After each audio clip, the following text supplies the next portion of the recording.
Sebelum lanjut nonton video ini, jika kalian suka dengan channel Pegawai Jalanan, silahkan kalian support kami dengan cara subscribe dan klik tanda loncengnya. Silahkan gunakan headset Anda untuk mendapatkan kualitas suara yang jernih. Selamat menonton.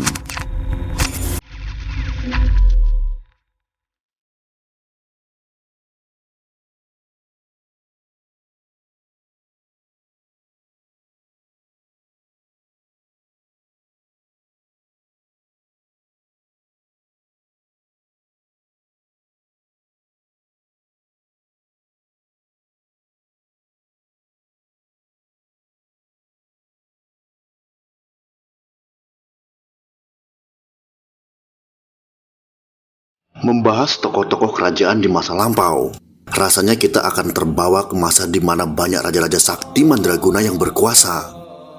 Tak terkecuali Sri Baduga Maharaja, kesaktiannya sudah sangat melegenda di telinga masyarakat.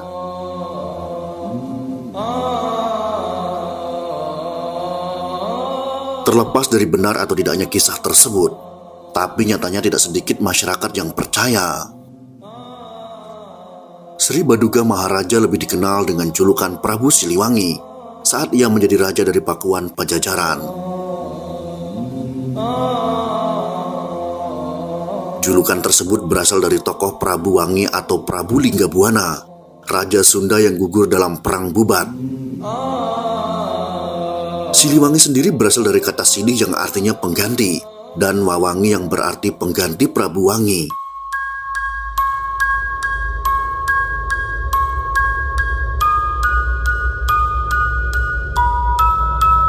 Prabu Siliwangi adalah seorang raja yang arif, bijaksana, serta konon sakti mandraguna. Ia terkenal gemar bermeditasi untuk meningkatkan kesaktiannya. Bahkan ia hampir tak pernah melewatkan kegemarannya itu walau sedang dalam pengembaraan.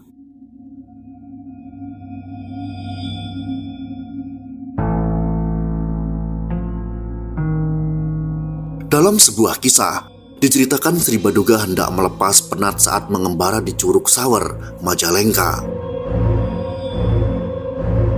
Tiba-tiba datang sekawanan macan putih gaib yang hendak menyerang sang Prabu. Berkat kesaktian yang dimiliki Prabu Siliwangi, tak ada satupun dari hewan tak kasat mata tersebut dapat melukainya. Setelah melalui pertarungan yang cukup sengit, Raja Macan Putih bisa dikalahkan oleh Sri Baduga. Semenjak kejadian itu, Raja Macan Putih beserta seluruh pasukannya mulai mengabdi sang Prabu. Sejumlah sumber menyebut bahwa kerajaan Pakuan Pajajaran mencapai masa keemasannya, selain karena karisma Prabu Siliwangi, juga berkat kesetiaan Macan Putih gaib. Sejak saat itu pasukan gaib kebanggaan Pajajaran itu kerap dilibatkan dalam pertahanan kerajaan, maupun saat mengekspansi wilayah sekitar. Sang Prabu pun menyuruh Eyang Jaya untuk menciptakan 3 kujang keramat berbentuk harimau dengan warna yang berbeda-beda. Ada yang terbuat dari batu meteor yang berwarna hitam, ada yang terbuat dari api yang dibekukan berwarna kuning, dan ada pula yang terbuat dari besi rendaman air suci berwarna putih. Ketiga kujang tersebut dijuluki 3 serangkai.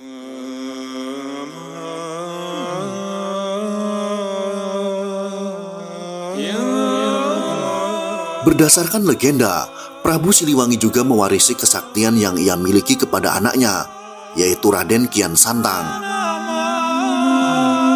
Namun karena kesaktian dari ayahnya tersebut, Kian Santang sering merenung karena tak ada satupun yang dapat menandingi kesaktiannya.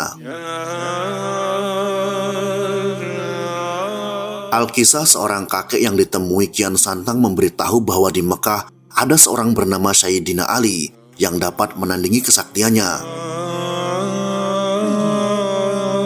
Kian Santang pun akhirnya pergi ke Mekah dan menemui seorang yang disebut-sebut sebagai Sayyidina Ali tersebut.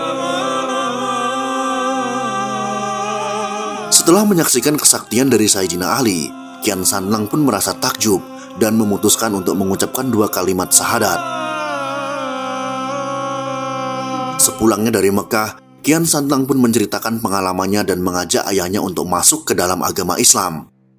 Prabu Siliwangi pun jelas menolak ajakan tersebut. Setelah itu, anaknya pun kembali ke Mekah selama 7 tahun untuk mendalami agama Islam.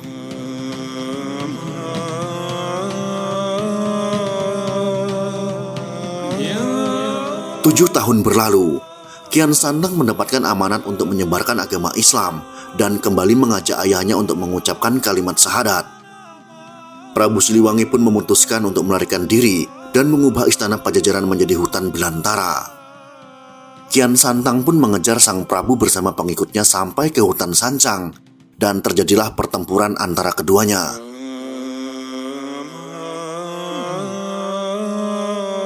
Untuk menghindari perkelahian dengan anaknya, Prabu Siliwangi bersama pengikutnya memutuskan untuk moksa. Kisah tersebut menyisakan kontroversi di kalangan sejarawan. Sejumlah ahli menganggap kisah pertempuran tersebut tidak lebih dari sekedar mitos. Ini diyakini karena minimnya artefak dari kerajaan Sunda, sehingga timbul berbagai spekulasi. Dilansir dari Historia.id, arkeolog Universitas Indonesia yang bernama Agung Aris Munandar menyebut minimnya data dari kerajaan Sunda kuno. Namun dirinya belum dapat mengatakan alasan minimnya data tersebut.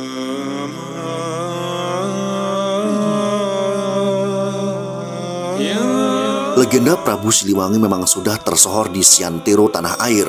Namun untuk membuktikan kebenaran dari legenda tersebut, perlu penelitian lebih lanjut dan mendalam. Saat ini yang dapat diteladani dari Prabu Siliwangi adalah tekadnya agar tidak terjadi pertumpahan darah dengan keturunannya sendiri.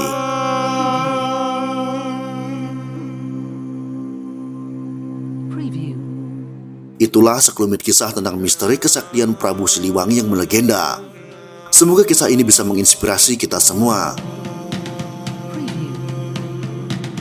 Jika kalian suka dengan video ini, silahkan berikan jempol ke atas. Dan jika kalian menganggap video ini bermanfaat, maka bagikanlah untuk teman-teman Anda yang lain. Terima kasih sudah menonton.